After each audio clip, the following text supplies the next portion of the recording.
Vivian, tell us a little bit about yourself. Where'd you grow up? Well, I grew up in Ohio, and so I'm the youngest of three girls, and I had about 27 cousins on my mother's side of the family and 11 on my dad's side. So we had lots and lots of family and lots of fun.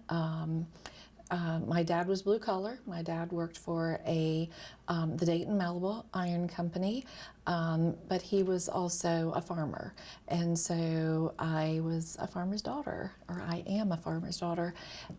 We had my mother stayed at home, and we did just normal things. You know, we came in when the street lights came on, and it was a good background in childhood. And then I decided to move to the big city, so I moved from the county into Columbus, Ohio, and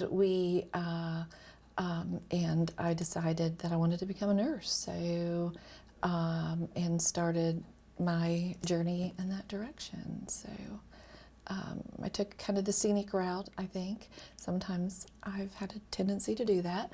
That I actually went for some art classes, and because I also like to paint, I like to do watercolors and mostly. And so it was a big decision on, do I do nursing or do I do art? And then I realized I wanted to eat, and I might not be good enough in my art to actually earn a living. So, and I found my real passion in helping other people. So. Now, do you still do art on the side, Vivian? I try. I don't have as much time as I would like to, but that's one of the things that when I retire, whenever that is, that is something I want to do again. Yeah, I think it takes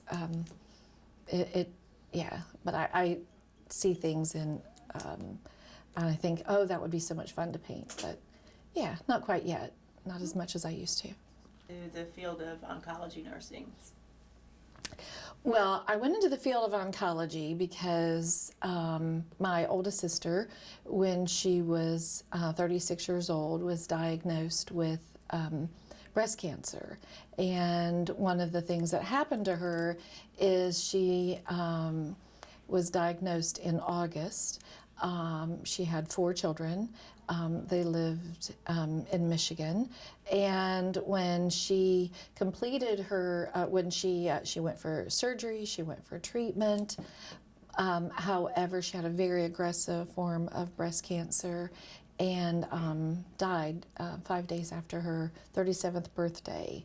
And that was the first actual cancer diagnosis that we were sure of in the family. No one else in our family, none of my aunts or uncles, none of our great aunts and uncles that were aware of had ever had a cancer diagnosis before. So it was shocking.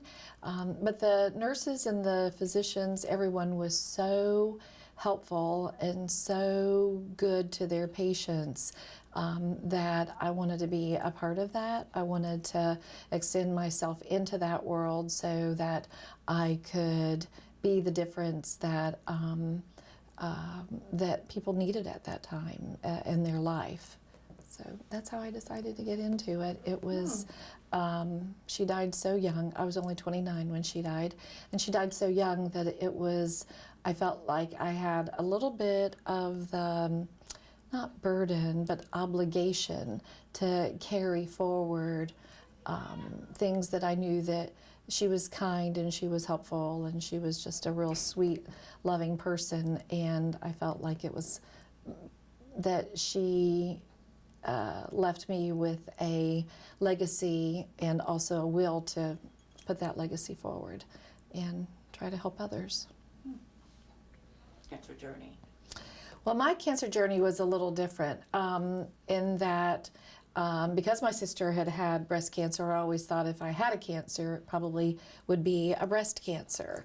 So I was sitting here in my office, and I had been having a nagging cough, and it came sometimes just out of surprise, but it really was a disturbing kind of cough, and I thought, well, I'll get to it at some point. I'll take care of it.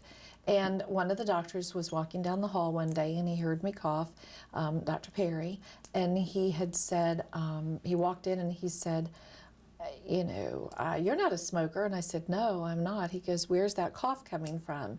I said, I don't know. I'm going to get it checked out. I'm sorry, I didn't mean to disturb you. And he said, oh no. He said, you need a CT scan. So I said, well, I don't really think I need it today, so I'll figure it out. I'll call my doctor. He said, no, you're going to go today. So he called his nurse. They got it arranged. I had a CT scan, and it ends up that I have allergies, and that was where most of my cough was coming from. Everything else was fine. No lung cancer, nothing like that. However, they did notice on the scan that there was a lesion on my left kidney. So it was a mixed blessing in some ways, because I thought, oh good, I don't have lung cancer, that's all great. However, when I heard the word lesion, I knew that's not a normal term that people in the healthcare industry throw around very much. So one of the things that we did is that, so I was sent to a urologist, and I went to see Dr. Michael Cox. And Dr. Cox, immediately when he saw it, said it has all the identifying marks that it is a kidney cancer. We won't know for sure until we get we don't do a biopsy because of where it's located, but we have to remove it, and whenever we get the path report, we'll know what it is. And so we went about scheduling the appointment then to have the surgery.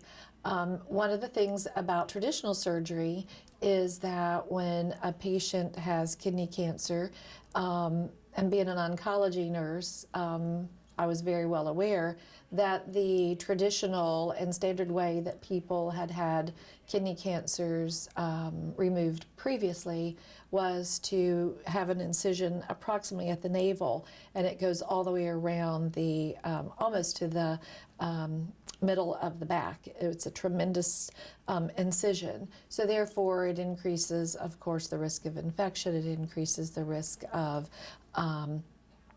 other complications. It also is difficult for patients to, the healing time itself and recovery time, as you can imagine, it's almost like being split halfway open. So I knew that, but whenever I talked to Dr. Cox, he was trained in Missouri from having with the Da Vinci robot, and he said, I believe we can remove this with the Da Vinci robot at Memorial.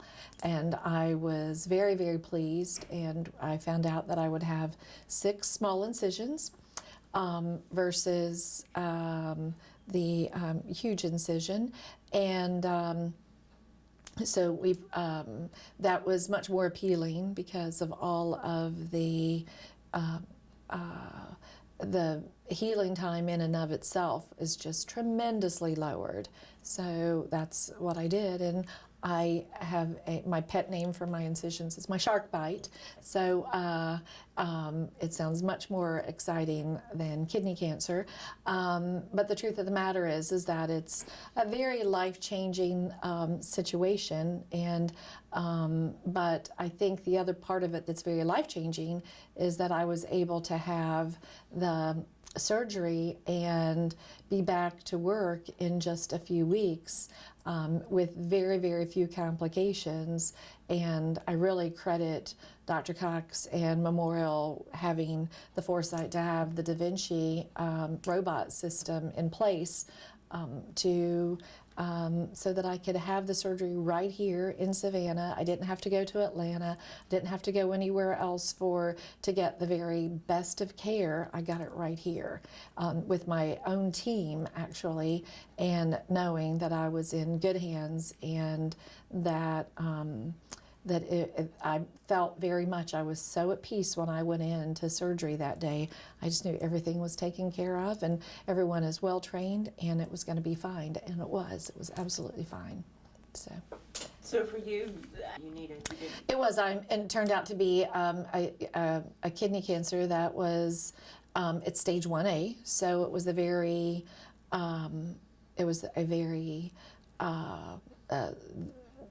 first stage of it, so there was no, I have no evidence of any cancer being anywhere else.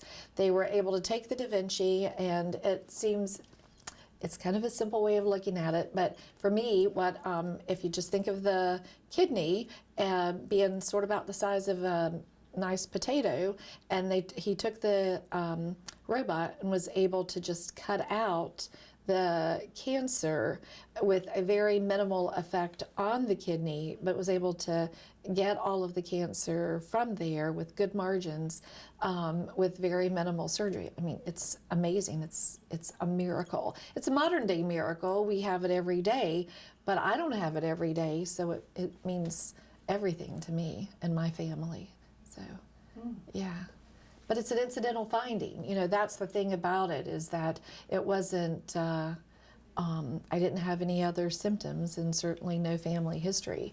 So it was a very scary time, even though now looking back, I can be a little bit more lighthearted about it. But at the time, I mean, it is scary. When you hear the cancer word and it's your body, it's a very scary situation. So tell me about your family. Well, I have 2 children from my first marriage. I have a daughter and a son, Bianca and Matthew, and I have 3 stepsons.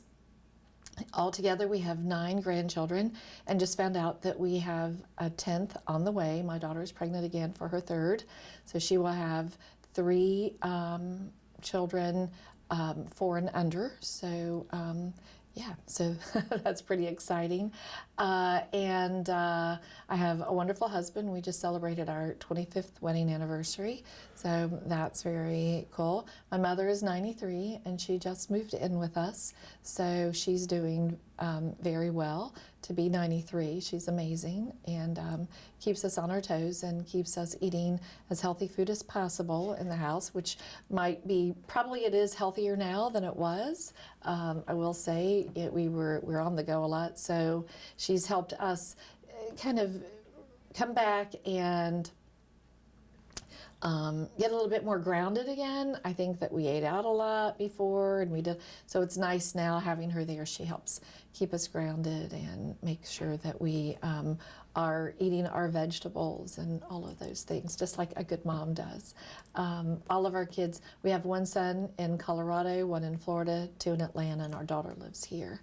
So yeah, so they're all exciting and wonderful kids and grandkids, and the oldest granddaughter is 20, and so right now our youngest grandson is 20 months, so, and then of course with another one on the way. So yeah, so it's our time does not feel like it's our own sometimes. We're typically, we don't do a lot of other traveling because we're seeing family, which is fine. That's some of the best time to have.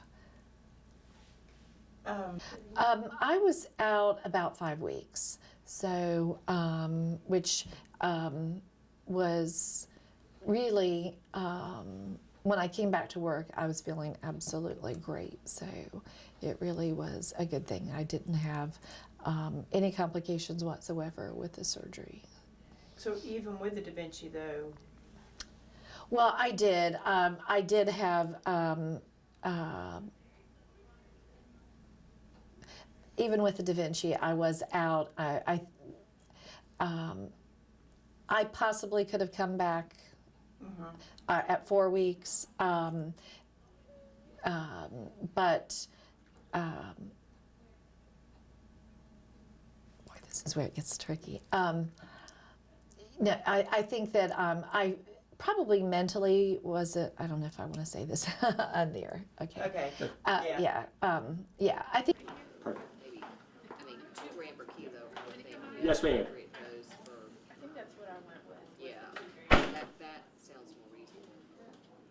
And then it basically adjusted, they divided it over 3 days. Yeah, that's what, I don't either. I think that was like, they shouldn't have said per kilo. I hate it when they write grams like that. I hate it.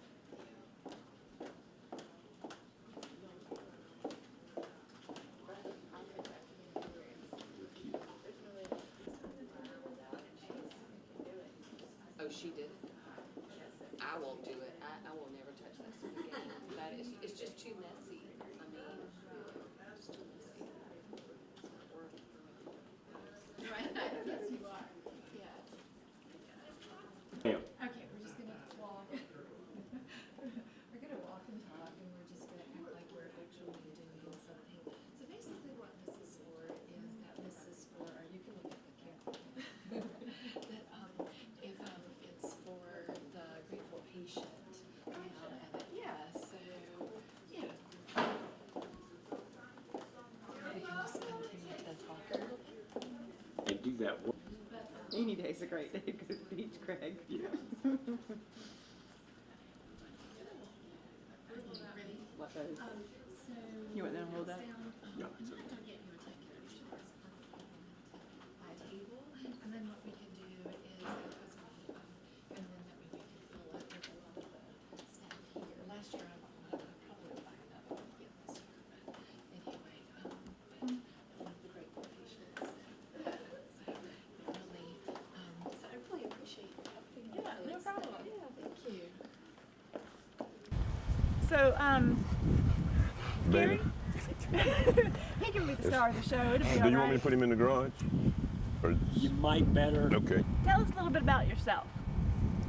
Well, I just turned 70 years old. I guess that's good, but I'm not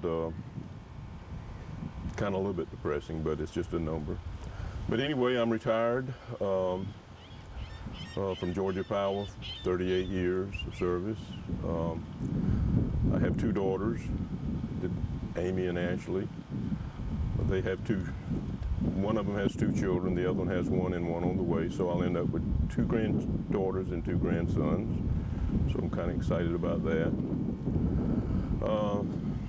I fish a lot, shrimp, offshore, inshore. So I'm glad I was able to overcome my problems with cancer and get back to doing that. And I feel normal now. So, and I guess that's just my faith in God, and I think that may have been what brought me to Dr. Petrozelli, because I think he's the main one that's maybe saved my life. Of course, my children, my faith and support of my children, Amy and Ashley, and friends, Janice, lots of other friends, support of them, and everybody at Memorial. Dr. Hussell was great. I can't say enough about him. But anyway, I'm just glad to be alive and back down here and ready to get started over again. Okay. Vanna? No, I grew up in county west of here, Effingham County, a little town called Rincon, Georgia. Okay. I think the population was 200 back then, and it's probably 20,000 now. I don't know, it's a pretty big community now. So grew up there, went to school there, and after graduating high school, I went into service, six months boot camp, came back, went to tech school for 2 years, and I got my military and my education over at the same time, and moved to Savannah during that time as well. And that was in 1972. Started working with Georgia Power, and got interested in saltwater fishing, and found a lot on the water, which is this lot here that I'm living at now. Built a home, and been here ever since. So I feel like I've been in Savannah or Chatham County longer than I have Effingham, but I grew up in Effingham County. Yes, quite a bit. What kind of fishing do you do? Pretty well everything, inshore, offshore. Been doing that since the late 70s. We go crabbing, family fun, shrimping, do a lot of shrimping. And just anything to do with the water. We go to the Keys every August. We trailer the boat down there and go chase lobster for 8 to 10 days, and whole family and friends go down there. That's a good time. So we went again this year. We couldn't go last year because I was sick, and the year before my daughter had just had a baby, so didn't get to make it those 2 years. But went again this year and had fun. I was my tech school training. I was electronics and instruments and controls, and I did that for about 15 years, and then got into management throughout power generation, and it was Savannah Electric back then, and then retired in management in 2010. Your cancer, how did you find it? I had just noticed a little lump right in that area there, about as big as the tip of your little finger. And I watched it for a month or two and had an appointment with Dr. Malone, my primary care doctor. Had a physical coming up, and so I showed it to him, and he says probably nothing. He said, but let's get it checked out. So went to not Memorial, that time I went to Candler and had a needle biopsy, and waited about a week or 2 weeks and couldn't get an answer, and then finally they finished it, and he came back positive squamous cell cancer in a lymph node on that left side. So that was pretty devastating. Thinking all along it wasn't going to be anything to it, but so that's when I went back to Dr. Malone, and he said, well, we need to send you to a specialist, and he sent me to an ENT specialist to do the diagnosis of my throat. And he couldn't find anything, but sent me for a PET scan. Got the PET scan done, and it showed up cancer in my throat and that lymph node. And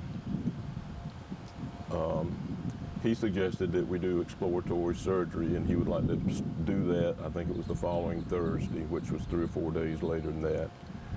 So I went back and talked to my primary care, and I just told him I wasn't really happy with that. Was there anything else we could do?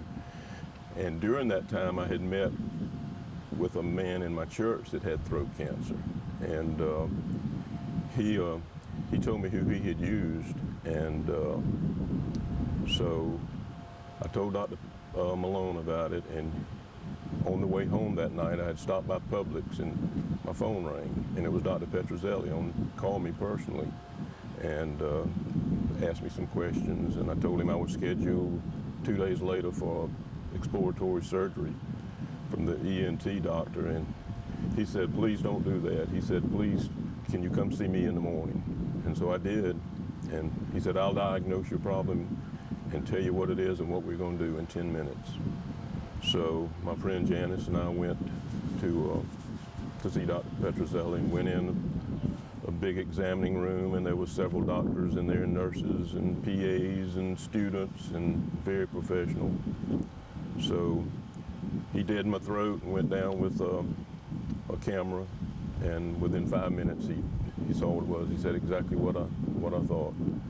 And so when he finished, he said you've got throat cancer, and I know where it is, and it's about even with where your tonsils were. So he said, but let me show you a picture. A picture's worth 1,000 words. So he turned the screen around and showed it to me, and you could see it just plain as day. It was a yellow-looking, little gel-looking mass, and he told me what he was going to do. And I think this was a Wednesday, maybe Tuesday or Wednesday, and he said, can you be in Memorial Friday morning at 7 o'clock for surgery? And so I just said, well, that's pretty quick, but I said, I'll let you know in the morning. So I called my daughters, talked to them, talked to Janice, and decided to go ahead with it. And so had the surgery that Friday, and took about 3 weeks to recover, and gained a lot of my weight back, started eating again, and then started my chemotherapy and my radiation. And that went on for 6 weeks, and evidently all of it was a success. And that's kind of why I think maybe God led me to Petrozelli, the man from church that had a similar problem. Was through my church I was able to find Dr. Petrozelli. So that's pretty well it. And you had the Da Vinci surgery, is that right, Gary? Yes, And do you know what the reason you chose the Da Vinci surgery? No, I just followed Dr. Petrozelli's recommendation. And so, how long cancer treatment ended? It ended April 1st of 2015. And what have you been doing since then? Well, it took me a long time to start feeling good again. I still felt real bad. I think it was mainly from the chemo, and I didn't eat while I was on chemo. I lived off of, I tried to drink 3 Boost drinks a day, but wasn't able to do it. I would get 1 down a day. Never really got nauseated, didn't lose my hair, but I just wasn't hungry, so I just would not. It's just a strange feeling. A lot of other folks that I've met that had throat cancer said it's just an unusual feeling. You just don't want to eat, and they were right. So I lost about 35 pounds, and then one day my children were here, and we stopped by McDonald's to get them Wendy's to get them a takeout, and came home, and they were eating their hamburgers, and there was some fries there, and I munched on a fry, and from then on I started eating a little bit along, and so I just started feeling better and better every day until I was able to get out and do anything I want to do. And now I don't eat real good, but my taste is good. I have a dry mouth, but I eat 2 meals a day, and then I drink a Boost and some protein once a day. So. You back to fishing? Back to fishing. Made 2 offshore trips last year in August and September, and have made 4 or 5 trips this year, and was hoping to make some more before Matthew stopped that. But fishing has really been good. We catch a lot of red snapper that are illegal to keep now, and we catch grouper and sea bass. That's what we target when I go out in my boat. So it's been real good. And Bailey was with us, and this lady came running out, and I was on the phone, and she said, hey, you want your dog to be in a movie? And so I said, what did that lady want? And sitting down in the dock, the lady goes out and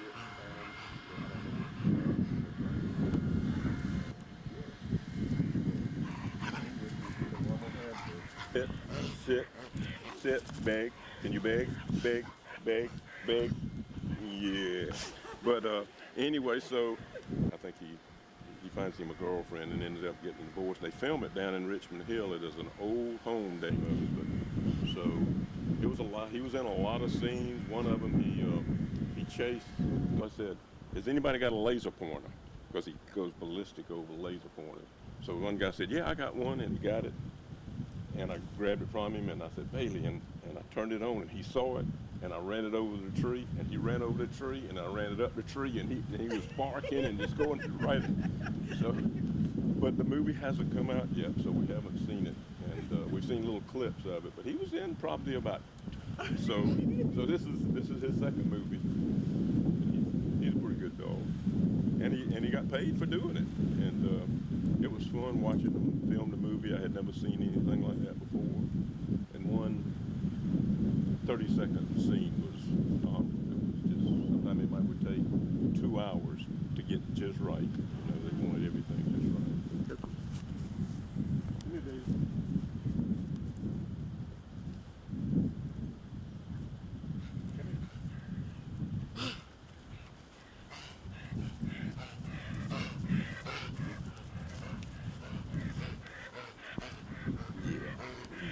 old. He'll retrieve. He'll.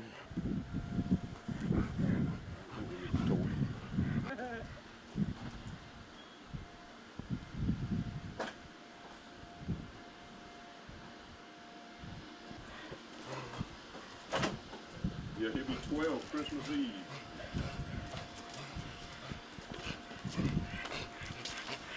All right, you ready? Fetch it up. Fetch it up, baby. Good boy. Good boy. Bring it here. Come here. Come here. Bailey, come. Come. Come here. Bailey, come here.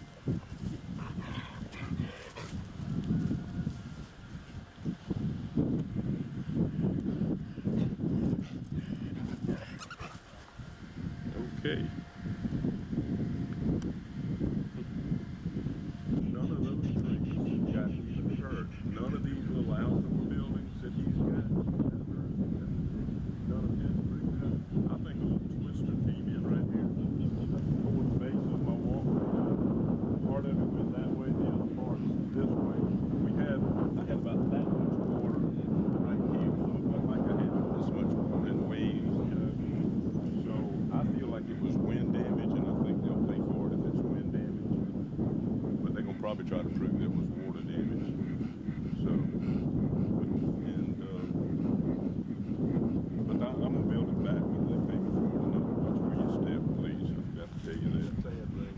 My girl.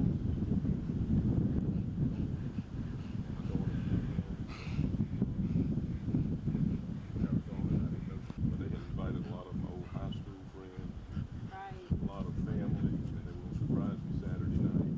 But we didn't have power. You should have seen this. Son-in-law guy didn't help me.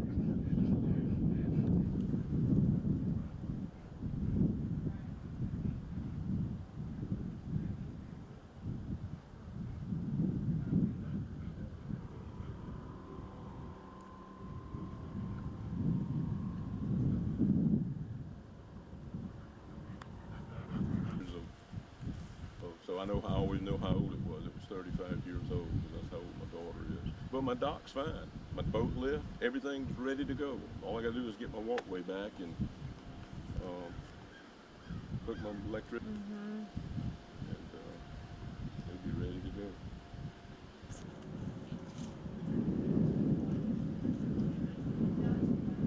So horrible. A lot of damage.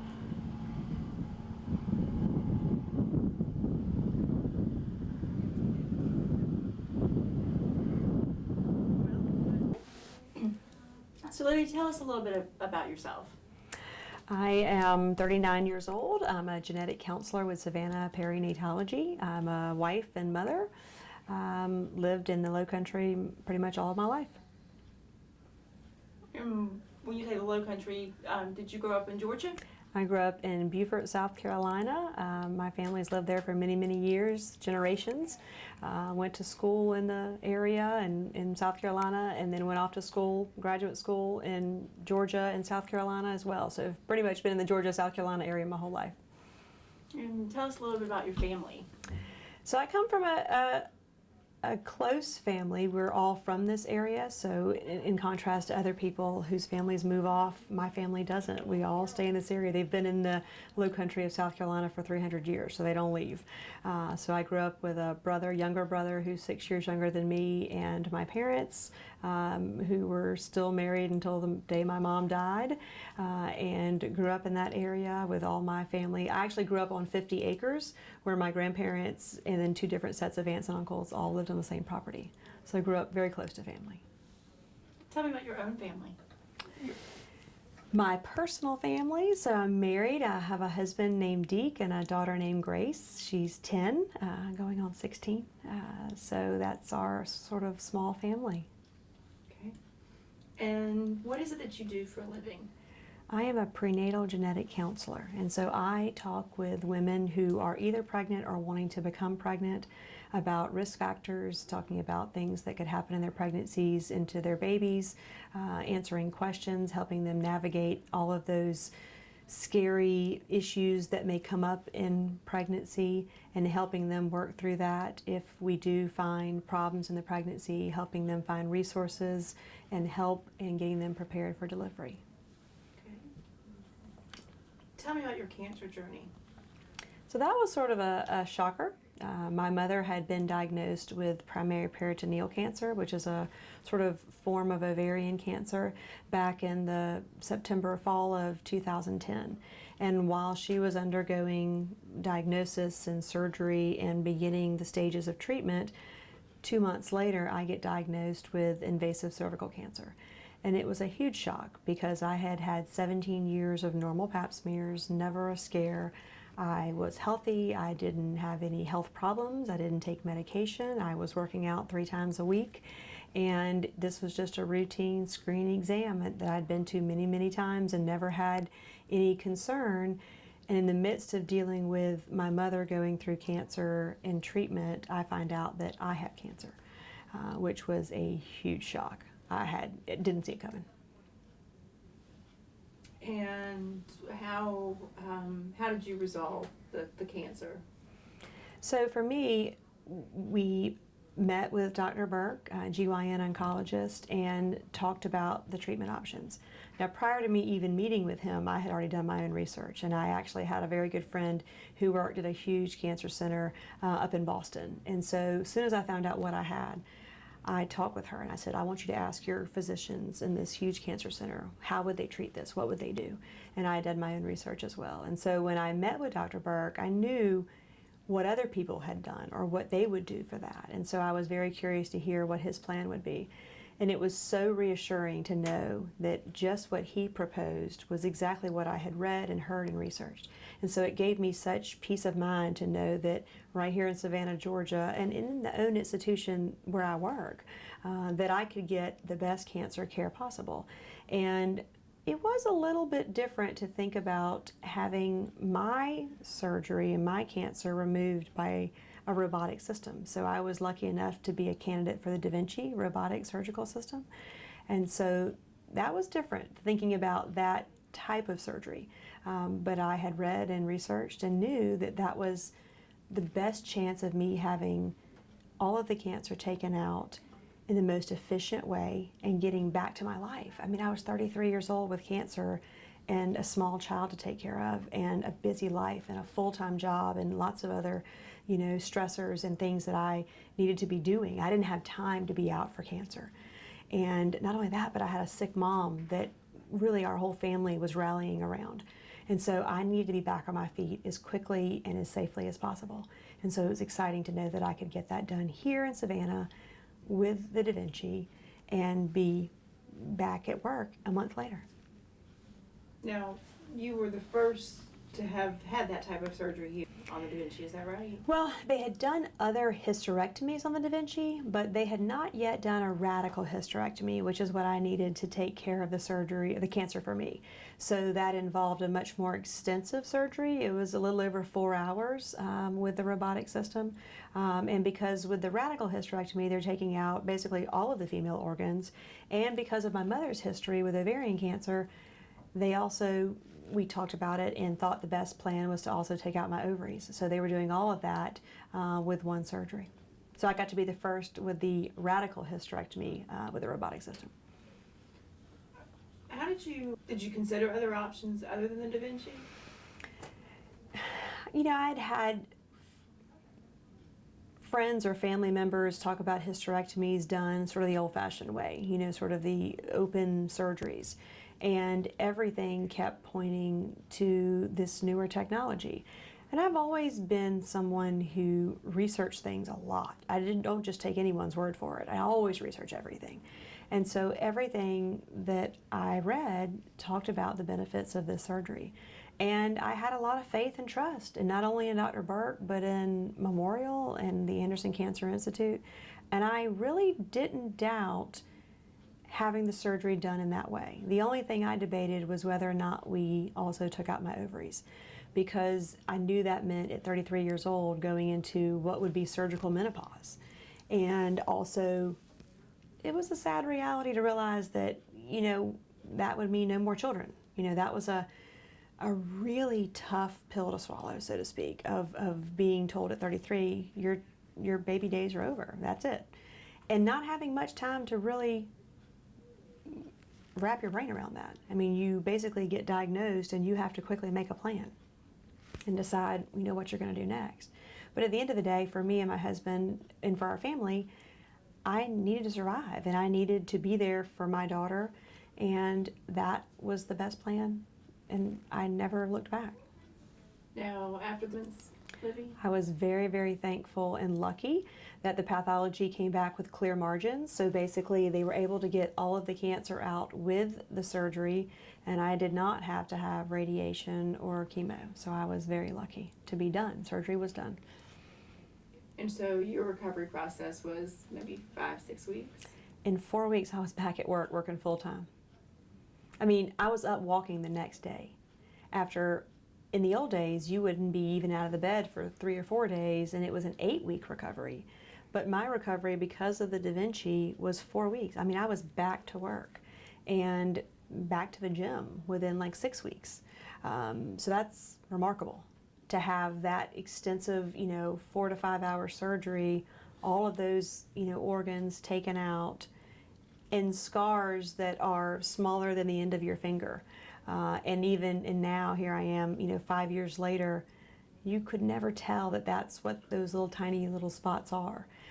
So for women, to be able to have such a quicker recovery than it used to be, with less side effects and minimal or no scarring, is exciting. I mean, that's an exciting change in technology that we have now available.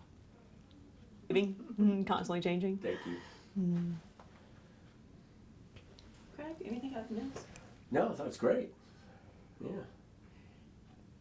That video you had produced already, does that... I'll send you like the high quality images. Good. So, Let me not tell you exaggerating. how much my girls hate this camera. Oh, I'm sure. They'll appreciate it later. I wish I had more video, because there is something truly different about a live video, watching that versus a photograph. Yeah, there is. Yeah. But yeah, they came out and shot at my house. I remember my daughter was on the trampoline and got images of us walking and like kind of B-roll kind of stuff, and interviewed me at the house. And I'll find that. I know I've got it saved. And they might have even, I'll look. Yeah. But again, we have time and I can always come out if not. Okay. Not too much time, but some time. I'll get it to you by the end of this week. Yeah. What I've got. Do you still live in Beaufort? I live in Ridgeland. Okay. My husband's from Ridgeland, so I got sucked into that. Which it is closer to work. I mean, Beaufort's a little bit further from here, so Yeah. 45 minutes is easier than an hour and 15, which is where my parents' house is. So, but yeah, they still live there. They all live there. My dad was like, "Here, you can come build it out here." Are you Water Festival folks or? We used to, yeah, we used to. Now I've gotten older and it's more expensive and less fun as I've gotten older. The sandbar's still free. The sandbar is still a lot of fun though, yeah. Spent a lot of summers out there, so, yeah. Fuck away. This was just an AMA patient. It was really straightforward. She is 45 years old and was strongly considering doing an early EMEO. So, Well, how many put her on the schedule? 14 weeks, I guess, based on the risk. So, it was pretty interesting though. Really Come back, maybe have her anatomy scan here, Right. So, and we'll set her up for follow-up. yeah. From this morning. She's good. Yesterday was a very emotional conversation. And Diane did a really good job. It was interesting seeing her sort of counsel in front of me and sort of that dual. But at least getting to see how she's interacting with patients and Right. what's happening. And the types of resources and what's available after termination. Well, and I think that we can talk with her about expectations of what she's supposed to cover, what we're supposed to cover, and so we're not saying the exact same things, but we're complementing each other Right. and working together. Right. Absolutely. So, But I think that that's a nice. Okay. So we'll talk with her. Maybe we can sit down, the three of us, with her and sort of talk about our expectations for what she's going to review with patients, and then find out where she sees. Maybe she's picking up on things that we're not covering. right. And we can work together better. Right. So we're covering all the bases and not leaving any cracks. Yeah. And I did end up calling her sort of last minute, so ironing out the timing of that and Right. I mean, that's We the don't one thing always she get. hasn't really explained to me is do you want us to necessarily schedule a patient to see you, or can Professor Sally. Good morning. Tell us a little bit about the Da Vinci. So the Da Vinci robot platform is a surgical device which many of my ACI colleagues, surgical colleagues, and I use to enhance the surgical experience for patients. So what does that mean? What that means is that it allows us to access different regions of the body. It allows us to access the chest, for example. Dr. Bailey does that. It allows us to access the abdomen and the pelvis. So Dr. Lord and Dr. Burke do that. And for me, what it allows me to do is it allows me to access cancers of the throat through the mouth. So what it does is it provides a very unique way for us to get to places of the body that prior to the use of that technology would have required much larger incisions, much longer stays in the hospital, and operations that were much more challenging on the patients to be able to get through. So you said you were using, if you didn't have the Da Vinci, how else would you do a surgery like that? So prior to the development of that technology and other technologies that let us do that, patients who had throat cancer, particular types of throat cancer, needed much larger operations either through the neck or through the jaw. So what we would have to do in certain situations is actually break the patient's jaw to open that area, remove the cancer, perform a reconstruction, and then replace or repair the jaw, and then close everything up. So it was a significant, it's a significant addition in time and potentially more complications for the patient, trouble healing a large complicated wound. Those patients oftentimes needed a tracheostomy, needed a hole in their neck to have them breathe because there was a lot of swelling in the mouth and swelling in the throat. It obviously made their swallowing much more challenging, so they would many times need a tube to help them get enough calories or enough nutrition to eat. So what the robotic surgical platform has allowed us to do is to go through the mouth and remove these tumors through the mouth without the need for that. So without the need for a tracheostomy tube, many times without even the need for a feeding tube, do a complete cancer operation, let the patients heal, and cut down dramatically on their length of stay in the hospital and dramatically on the complications that they have after the operation. Wow, I'd rather you go through like a very long, tedious process. And what is the advantages of the second robot that we're looking here to provide here at Memorial? So this particular system, the SI system, is the, no? It's XI. XI, okay. So this particular system, the XI system, is the very much the state of the art in terms of the technology that it provides in the operating room. So why is it better, and why is it better for our patients? Well, the optics are better. So we're able to see in 3 dimensions better. The manipulators and the surgical instruments that we're able to use, that we're able to put into these body cavities or put through the mouth, are much more robust. So we can use different instruments to get to these different places, and again, perform the operations safely and very comprehensively. It also allows us to be able to illustrate and to teach a lot better. So, you know, many times now the young surgeons that we're training leave and go into practice or go into training, additional training after they leave the medical center, and they're asked specifically, have you had robotic surgical training during your residency program? So we need to be able to, you know, offer this technology to our trainees, and more importantly, we need to be able to offer this technology to the community and to the patients who come from really the region, 37 counties in Georgia and South Carolina, to come to the ACI to get their care. And how to care specifically? So Gary is a wonderful man. He lives out on Tybee. He fishes, and he came to see us with some trouble swallowing and with a lump in his neck. And when we got a good look at him, what we found is we found a cancer in the side wall of his throat that we couldn't see through the mouth. So we had to sort of look around the corner and be able to see that. So when we discussed the options with Gary, it was clear that because of the location of the tumor and particular features about Gary's anatomy, that it would be better for him if we were able to go through the mouth and excise this tumor in the side wall of the throat and the back of the tongue, and he would not need all these other things. He wouldn't need a tube in his neck. He wouldn't need us to do anything with his jaw, and he really seemed the right candidate for that particular technology, and it worked very successfully. I understand that the unit, what is the advantage of the dual console? So the dual console is, if you remember driver's ed, what the dual console is, it's just like driver's ed for surgeons.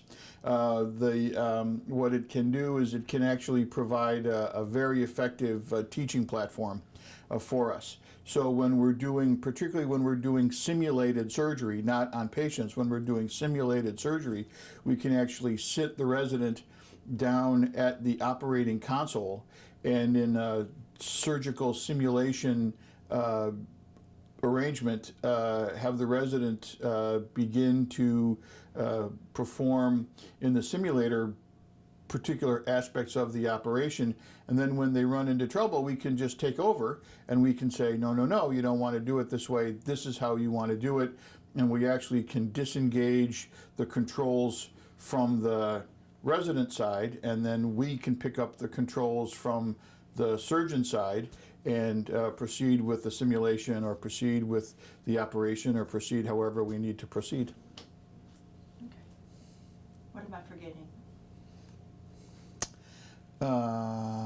What are you forgetting? Anything you want to add about? Yeah, so I think, yeah. So I think the important things to really remember with this device are really not the device itself. You know, it's important to have the device, it's important to have the technology, but the device itself is only a tool. And the more important aspect of it is that we have the brain power. You know, you think about it in terms of hardware and software, right? So we've got the device is the hardware, but you have to have the software that drives the device. So fortunately, at Memorial and at the ACI, we have incredible software. We have surgeons like Mark Bailey, and we have surgeons like Alan Lord and Jim Burke, who are masters at this device, who understand all the nuances of this device, and who can really use this device to its greatest advantage to provide state-of-the-art surgical care for patients with tumors who seek our care at the ACI.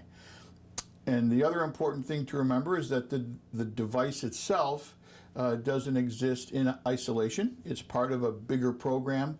So certainly being able to operate more efficiently and more effectively and better, that's very important.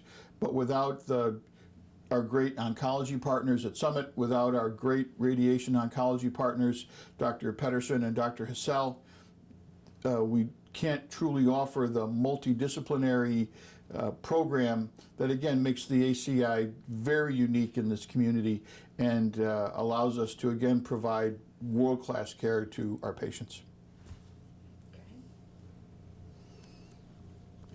Okay. Yeah, I think that covers everything. Yeah. Beautiful. Thank you. You're welcome.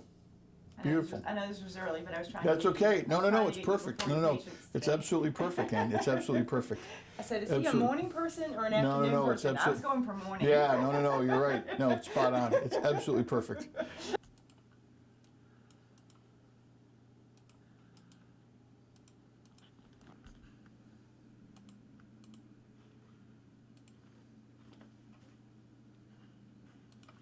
This patient unfortunately has a local recurrence.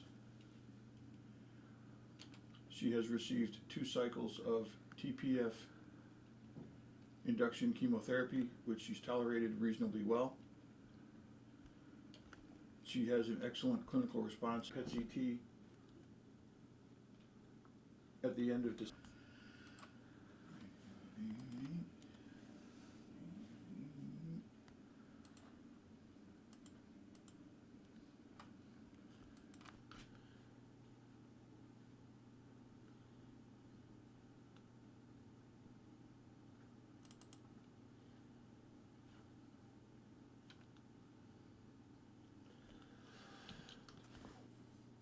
A C12 fracture and was managed conservatively on the trauma service with a hard collar period. With approximately 50% extrinsic trach is found to have some progressive and no stridor. There is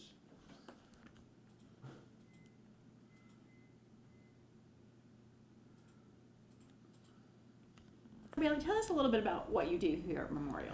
I'm the Director of Thoracic Oncology and the Director of Minimally Invasive Thoracic Surgery, mainly treating lung and esophageal cancer. Okay. And tell me about your experiences with the Da Vinci robot.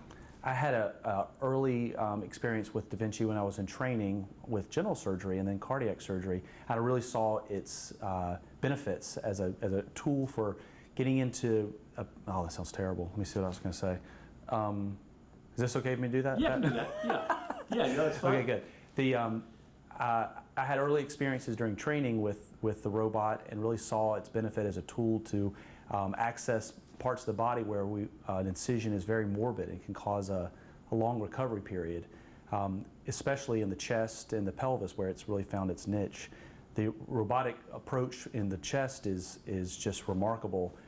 The patients leave 2 or 3 days earlier than they used to.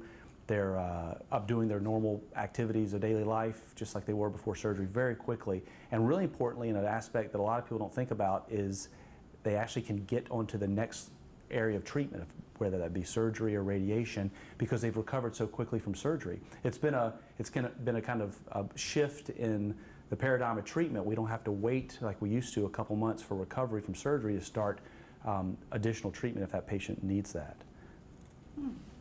Tell us. Sorry. The XI is their newest rendition of their robot, and it is really been. It's a thoracic surgeon, certainly an oncology surgeon's dream instrument. Some of the limitations. There were limitations. That sounds terrible. I'm sorry. I'm just. No, it's okay. The Just XI. a sec. Okay, sure. All right, so go. Okay, the XI is Intuitive Surgical's newest robot, and it really improves on everything that we were working with the previous robot, the SI. There were some limitations. Different areas of the chest or in the abdomen were hard to access through the same incisions. If we had to work in the bottom of the chest or the top of the chest, sometimes that made it you hit the limits of the previous robot. The XI eliminates that. The approach is much easier for the operating room team. It's an excellent teaching device for other surgeons, for residents, and for the operating room team to see exactly what the surgeon's seeing. So it's an excellent teaching tool with a dual console setup. Instrumentation is also a lot more particular for each case. So instruments that I have available to me on the XI I do not have on the current robot, the SI. I blew that. What else can I say? You're fine. You're fine. What other things can we say about the XI? So for a lung cancer patient, what's the advantages of the XI? Thoracic, I'm not sure what word I Right. should use. Thoracic cancer patients will benefit significantly from the XI, specifically esophageal and lung cancer. Esophageal cancer requires big operations that start at right where the esophagus enters the chest up in the neck and stops where it leaves the esophagus down in the belly. That is kind of pushing the limits of the SI robot. The XI robot, though, allows 4 quadrant approaches to all body cavities, really. And those limitations of space and accessing certain areas of the chest are completely eliminated with the XI. With lung cancer in particular, the rib spaces are pretty small. This isn't a belly. We have very narrow spaces to work in. So the instrumentation with the XI is smaller, less trauma to the chest wall, and it has an instrument that seems pretty basic, but a stapler that the SI does not have. This allows the surgeon to do all of the vascular control of the blood vessels and staple across the lung when necessary, and not require an assistant at the operating room table to do that. So it puts it all in the very controlled hands of the surgeon with the robot. And is the robot actually operating on the patient? Thank goodness, no. It is the robot is a telemanipulative instrument that the surgeon at a console moves his or her hands and feet. It's actually a hand and feet controlled instrument, and the robot responds with when you move your hands, the robot moves. So it's a very, just to steal from the name of the company, it's a very intuitive instrument. You don't have to translate thinking, well, I'm going to do a big motion here, so it's a small motion at the table. You feel after a minute or two of using the device as if your hands are in the chest. You see something out there and you reach and pick it up, and that's exactly what happens at the table. So it's quickly learned and just an excellent tool for cancer surgery. What do you think the future of surgery is on the horizon? I think robotic surgery is the future of all minimally invasive surgery. When I say that, I'm saying compared to thoracoscopic or laparoscopic, where you're at the table with the straight arm instruments. I don't know if when the robotic technology was initially developed for really remote surgery like space station surgery or battlefield surgery, if they thought it would have such an impact sitting in an operating room with the surgeon in the room with the patient, which was not its initial intent. Now I see the future is that the technology, the telemanipulative technology that allows the small incisions with full wrist action in whatever body cavity you're working in, and 3D optics, not something to ignore. It changes how we look at things. I think those technologies will translate to all minimally invasive surgery. When you do surgery with the Da Vinci for a lung cancer patient, what is the vision that's left versus if you did it what I'm going to call old-fashioned way? It's the old-fashioned way. It's a great incision. Same operation on the inside, but so let me start again there. The robotic approach uses 4 small incisions, the largest being about an inch. Without any rib spreading or rib retracting, ports are placed between the ribs to access the chest. That's in comparison to the gold standard operation, which is a thoracotomy. That's a larger incision, could be 6 to 8 inches, where the muscle is divided or certainly traumatized.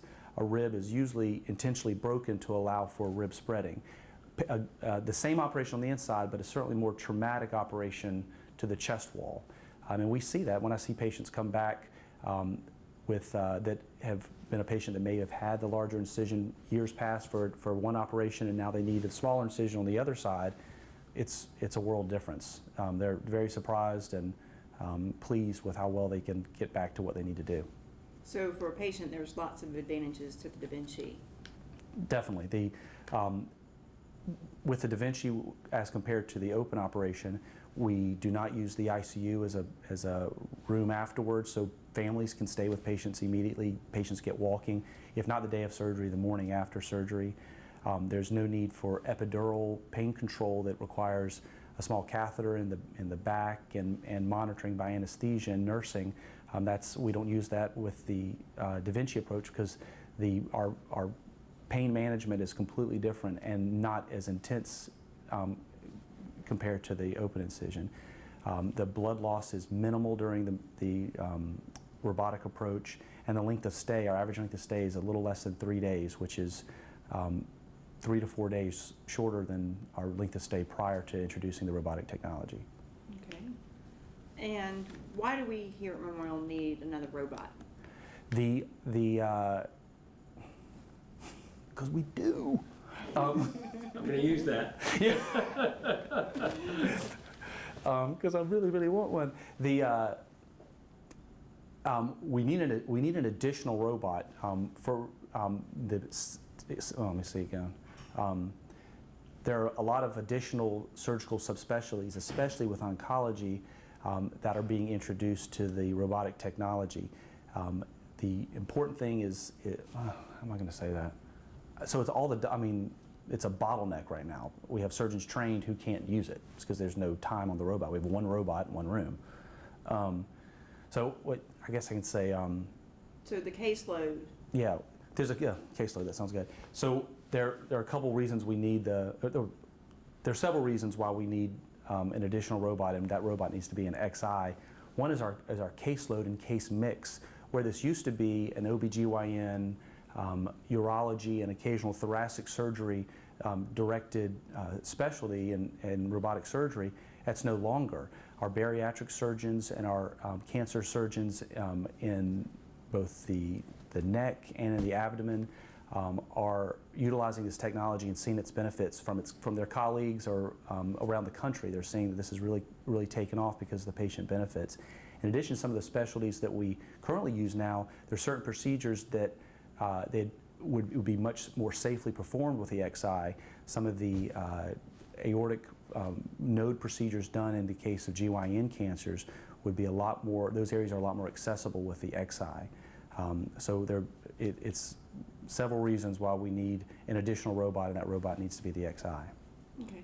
Anything you'd like to add that I've overlooked? I don't know if I blew over the staple. The only reason I like talking, the stapler, like if I talk to you or the hospital, it's huge. It's big for, because I want to do everything during the surgery. I don't want to get everything ready and then have my assistant fire the stapler. I want to do it all, but then I don't want, it could be translated that right now I don't have control of it.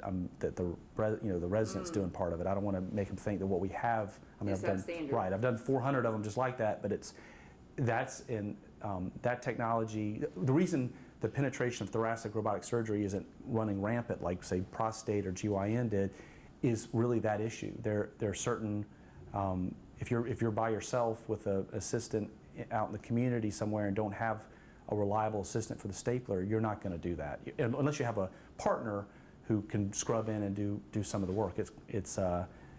You don't feel confident with, you need to feel confident with your assistants. I absolutely do, so that's not an issue, but that's one of the big pluses with the robot, but hard to highlight to we may lay stay people. away from that. Okay. Because I don't actually, as a lay.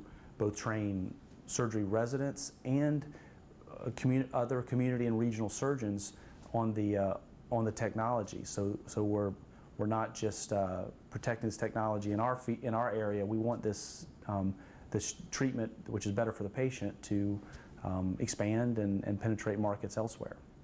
It also is nice, kind of carrying the memorial flag in education in the region and the nation.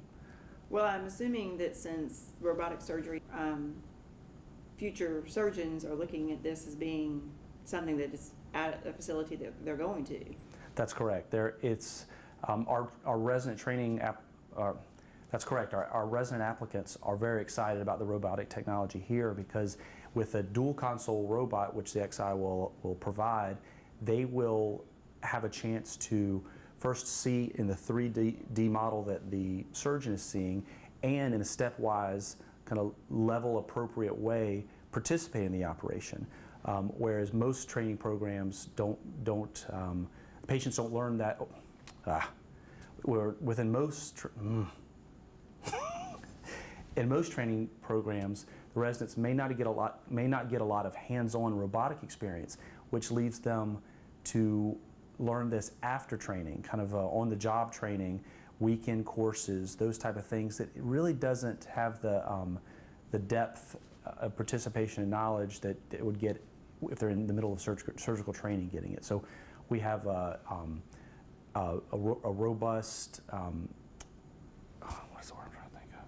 We have a robust simulation program, so the residents can work on the robot on inanimate objects and with kind of video simulations before approaching some of the live cases that we're doing. So it's just an excellent teaching tool that there's really never been a better surgical teaching model than the surgical robot. Okay. Sure. The one aspect of the robotic technology and postoperative recovery that is not mentioned very much but has been proven is the ability for the patient to start chemotherapy or radiation therapy should they need it after surgery, if their stage dictates that type of treatment. In the past, it's been, especially with lung surgery, at least 6 to 8 weeks of recovery from surgery before the patient felt, and the physicians felt the patient was ready for chemotherapy or radiation. Now that whole paradigm is changing, and we're starting chemotherapy 2 to 3 weeks after surgery because the patient feels great and is ready to get on the treatment. That means better treatment. In addition to starting earlier, studies have shown that the patients complete their regimen at a higher rate after robotic surgery and minimally invasive surgery versus open thoracotomy, big incision surgery. And that's important. We all meet and decide at our tumor boards what is the appropriate next step in treatment, and we have a nice plan about this is the chemotherapy regimen and this is the radiation regimen, but the patient has to get through that, and it can be a tough road. So we want the patient is tuned up and ready for that additional treatment should that be necessary, and the robotic technology has allowed that more than I really would have predicted. Okay. Great. It's great. Was that okay? All right. Hi, Ann. How are you doing today? I'm good. How are you? I'm doing well. Good, good. So, Vivian, could you tell me a little bit about yourself? Well, I was the youngest of 3 daughters. I was raised in the Midwest in a small town. Both of my parents had been raised on farms. My dad was from a dairy farm, my mother an agricultural farm. And although we didn't live on the farm, we went to the farms every weekend for sure. And so that gave me a good background in both what happens on the farm. It gave me a good background for biology, I think, and a real appreciation for life and all the things that can come with it. Okay. Oncology nurse. I've worked as an oncology nurse for 26 years. And what inspired you to get into nursing?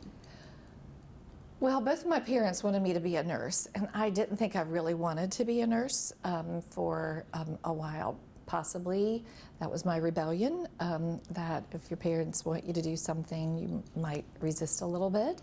So I didn't think that was something that I truly, I wasn't sure if it's what I wanted to be. So I actually enjoy painting and my creative side. So. And my dad was a woodworker, so and also had a blacksmith shop. So I knew very well how to be creative, and my first love was to go that direction. And then, but as I went through that, I decided that my real passion was to help people and to go into nursing, so that's what I did. And it was the right move for me. So my art, my creative side can be my hobby, but this is my calling. Okay. And what inspired you to get into oncology nursing specifically?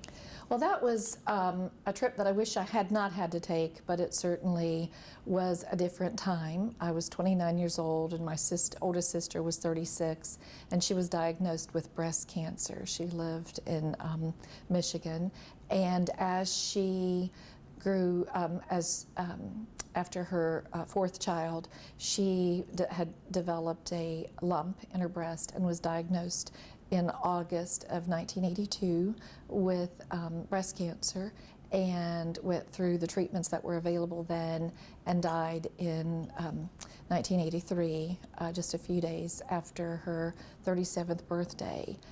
There was no cancer diagnosis in our family that anybody was aware of at the time, so it was a real shock to all of us. And I decided I wanted to go into taking care of patients and cancer patients, because I wanted to I wanted to be part of the family that my sister had become involved in the cancer world. The nurses were kind, they made her treatments better, they added so much to her life there at the end, and I really felt so thankful and grateful to them for what they were able to give to her, and I wanted to have a working relationship where when I worked as a nurse, for me, it was the relationships with my patients that were going to be important. So I wanted that long-lasting relationship and to know what to do. Of course, the reason that my sister died, if she were diagnosed today, I believe she would still be alive. I mean, we could have, the technology today is so much better than what it was then, and detection wasn't as good, of course, and how to manage those patients was not as good. And I've seen, since that time, I've seen everything go through the cancer world. We've gone through so much more technology and so much more information, and we do so much better at taking care of those patients now. But they did the best they could back then, and she is, unfortunately, we ran out of technology way too soon in her young life.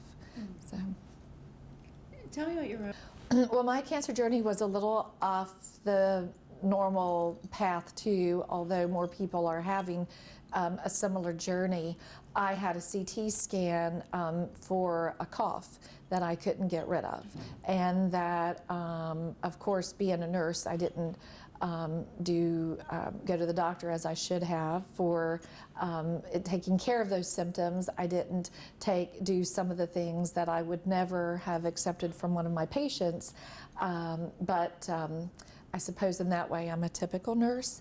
So one of the things that I did is that I did go get my CT scan, and while we found out that my cough was allergy related and had some probably some digestive reflux related. It was not anything to do with my lungs. There was no lung cancer, but I did have a lesion on my liver that showed up in the CT scan. So it was truly remarkable that it was found when it was, and that it was found under the circumstances. It's called an incidental finding. So it's not what we were looking for. I had no symptoms of having anything wrong with my kidneys, but it was certainly something that but showed up. So the cough, my allergies, my reflux disease, and the doctor who walked by my office and heard me coughing and said, "You've got to go get a CT scan," they saved my life, because if I had waited until I had symptoms, which I wouldn't have known not to do, then it would have been a whole different situation, because mine was a fairly aggressive tumor. So it would have moved much faster, and we would have been talking a whole different story. Okay.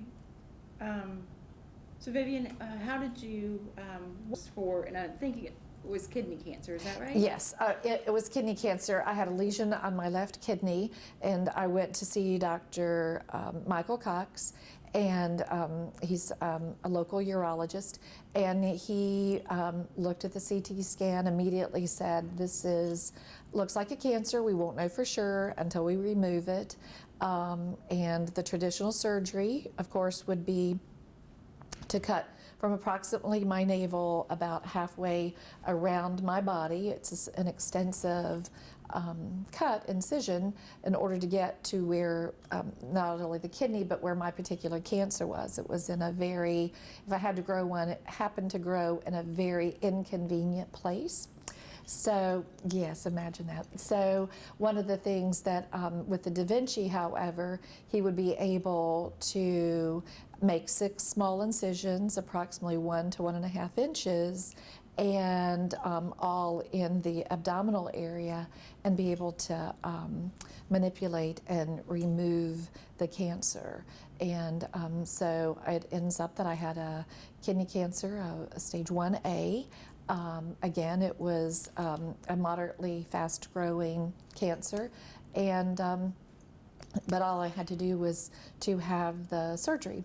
So they were able to take care of, do that, and I didn't need any chemotherapy or radiation therapy. And now I get to have a CT scan every year so that I can be sure that it's that nothing's come back. And I just had my third anniversary on October 23rd of my surgery. So now it's a matter of my being able to celebrate every year on that anniversary that I'm cancer-free one more time. It's awesome. And I really am grateful to Memorial and to the hospital, to Dr. Cox and the staff. I mean, they did a fantastic job. They do it all the time, but when you're in the patient role rather than in the nursing role, it certainly does feel different. But I was very reassured that it was a good thing, that I was in a good place with great people who knew what they were doing, and it was extremely reassuring. Okay. Tell me a little bit about your family life. So my family today, I've been married to my husband for almost 25 years. It's a second marriage for each of us. I have 2 children, a daughter and a son, and they each have their own families. And then I have 3 stepchildren, 3 stepsons, and so we're scattered about. We have 1 son in Florida, 1 son in Colorado, 2 sons in Atlanta, and our daughter is here. And they have, among all of them, we have 9 grandchildren and 1 more on the way. My daughter is pregnant for her 3rd. So it's a delight. We get to travel and see each of them, and they're a lot of fun. My husband Elliot is a retired psychologist, and we have my mother, my 93-year-old mother, living with us at this time. So it's a lot of fun to have her around too. She keeps us on our toes and keeps us smiling, and she has a good time, and she gives us a good time. So. Okay. So what do you do here at the ACI? At the ACI, I've been an oncology nurse for 26 years, and I've been in I manage the nurse navigation program. So one of the things that I get to do, and it is a privilege, I do get to do this, is that we get to work with folks who are able to, who have gotten a cancer diagnosis. Okay. What is it that you do here at the ACI? Yes. So I have been an oncology nurse for 26 years. What I do is that I manage the nurse navigation program. So almost 5 years ago, we revamped the navigation program here, and I have the opportunity to be the leader of that group. And what we do is when a patient has a diagnosis, then we walk them through the steps of reinforcing education on diagnosis, on what their treatment is going to be. We're there. They can call us anytime to ask questions about what's next, how do I make an appointment, how do I get to another appointment. They sometimes need help in adjusting to the idea that they have cancer. They also need help maybe in transportation, and they don't know who to ask, or even among their own family. They have a lot of people who want to know how they can help their family member who has cancer, but they don't always know, and they're not used to asking for help. They're used to being the helper. So what we're able to do is we are able to provide useful information on practical problems, as well as both the experience of diagnosis and treatment, so we can help them along their path frequently from the very beginning, or even before, when they have the symptoms of a possible cancer diagnosis. So it's a real valuable program. It's a real value, I think, to our patients, because our patients, most of them have never had a diagnosis before. And the good news is that there's more treatment now than we've ever had to take care of patients. And so because of that, it gives us the opportunity to explain to them why a treatment today is going to be different than someone's treatment who's maybe their neighbor, someone has told them about 10 years ago, or even 5 years ago. Things have changed. And so it gives us, by our staying on top of it, knowing what the latest treatments are and working with the doctors, it gives them an opportunity to be able to get the most current information about them and about what's going on with them. Okay, I have one last question for you. Sure. ACI. Well, as I said, we have family, a lot of it, so, and they are scattered around, so we do that. We like to walk. My husband and I like to take walks. We live in a community where walking and outdoor activity is fun. I actually like to shoot guns. That might come from the farming background, but that is, I do like to do target practice, and I like to paint. So those all don't seem to go together maybe, but they really are very relaxing. I like to cook. I really like to eat, and I think that spending time with family and friends, probably it's just the best. It's absolutely the best. Okay. Thank you. You good, Greg?